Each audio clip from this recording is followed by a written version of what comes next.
Plymouth breaks the time barrier. Suddenly, it's 1960. 1960 is here today.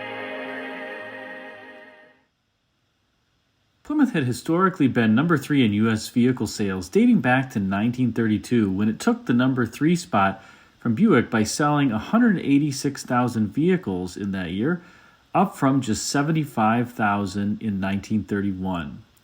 Plymouth then held the number 3 sales spot in the U.S. every year until 1955, when Buick stole this spot on the podium by selling 738,000 cars in that year compared to 705,000 for Plymouth.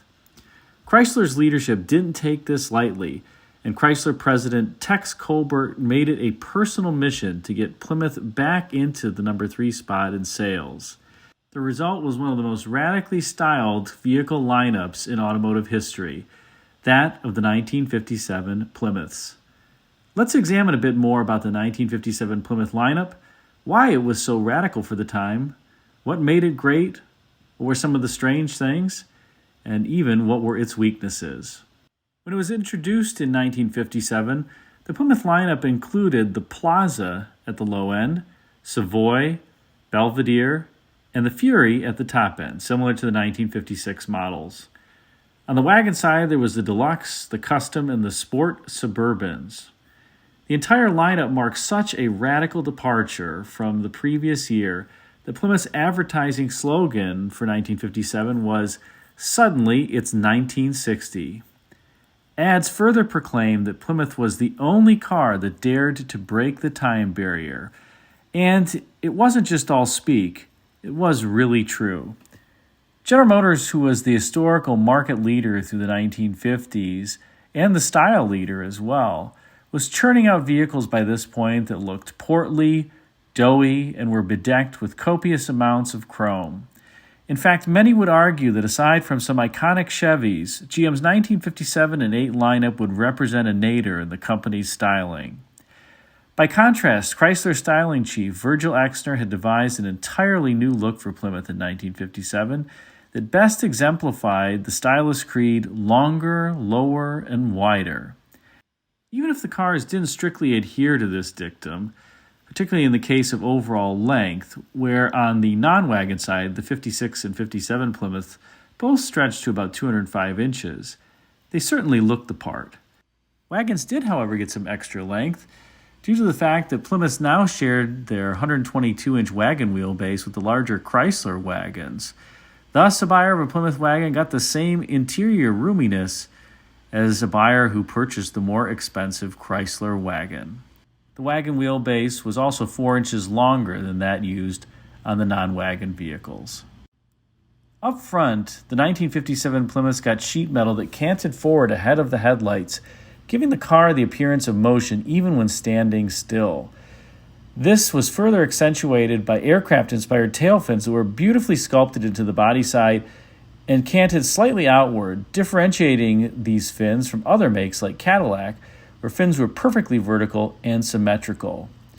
Stylists also foreshadowed the not yet legal in all states dual headlight look on the 57s by including an oversized turn signal inboard of the headlight and underneath the fender brow.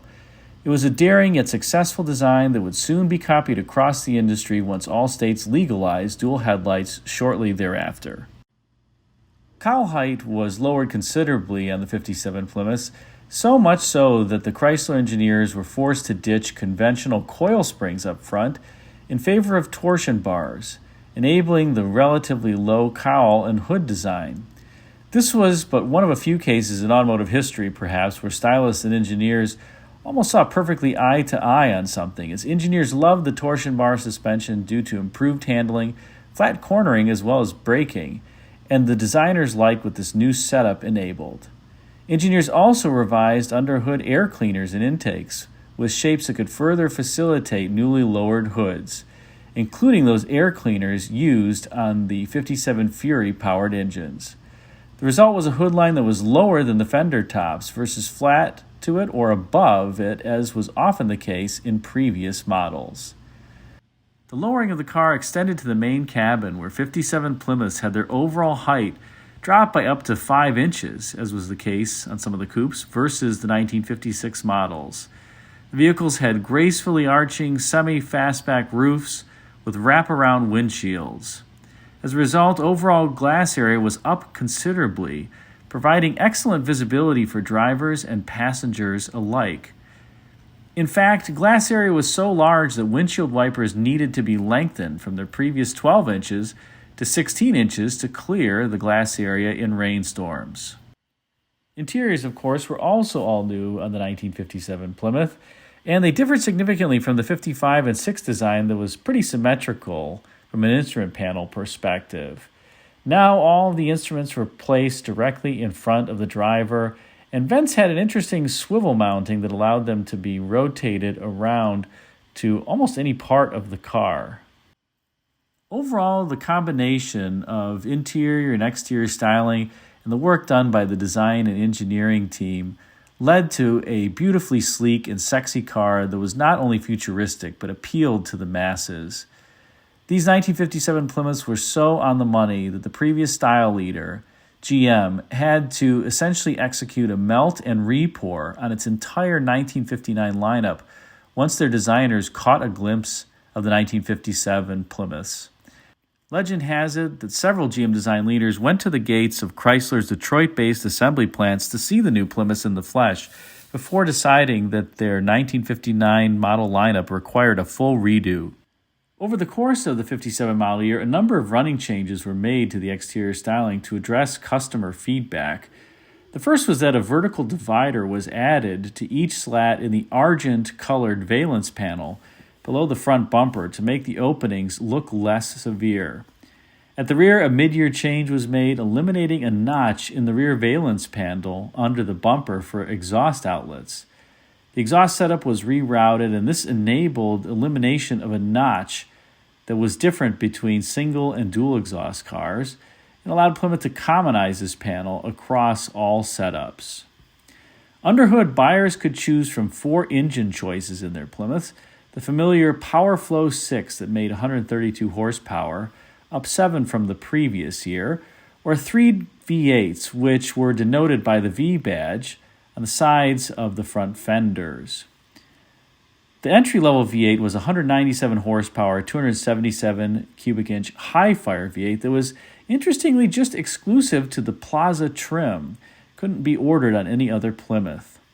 One up from that engine and available in the Savoy and Belvedere was the 215 horsepower Fury 301 V8.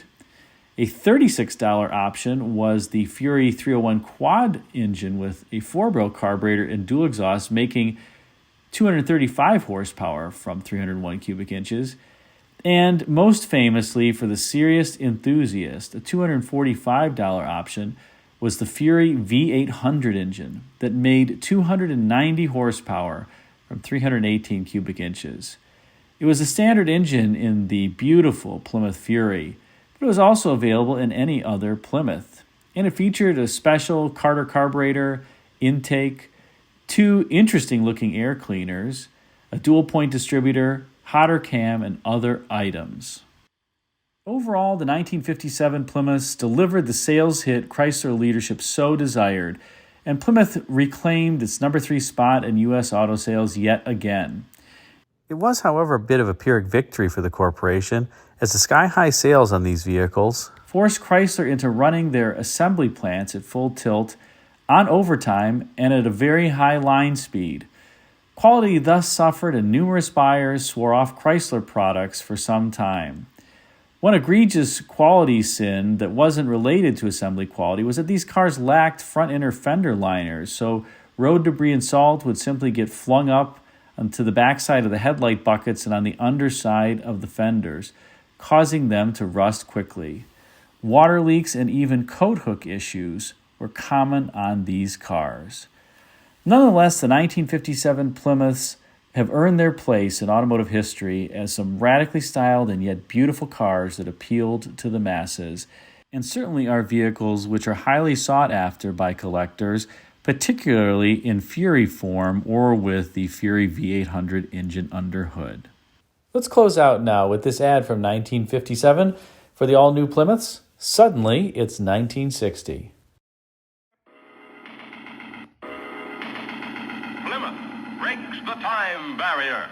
Suddenly, it's 1960. 1960 is here today. Plymouth's traditionally great engineering breaks the time barrier to bring you 1960 beauty. 3 years ahead. Here's 1960 Power 2, the fabulous Fury 301 engine. With torsion air ride, Plymouth takes curves level. With new total contact brakes, Plymouth also stops level. No dip, no plunge. Who says tomorrow never comes? You're looking at it. Plymouth. 1960 new. Come on and drive it. 1960 is as near as your Plymouth dealer. Plymouth! Hope you enjoyed this series on the 1957 Plymouth lineup. If you did, be sure to like, comment, and subscribe. Feel free to check out the video thumbnails at bottom left and right for some suggestions for you. And if you're not yet subscribed, click the button in the middle, the circular icon with the 67 Buick Riviera picture on it. Then hit the bell to ensure you're notified of all my future videos. Thanks again for watching, and until next time, take care.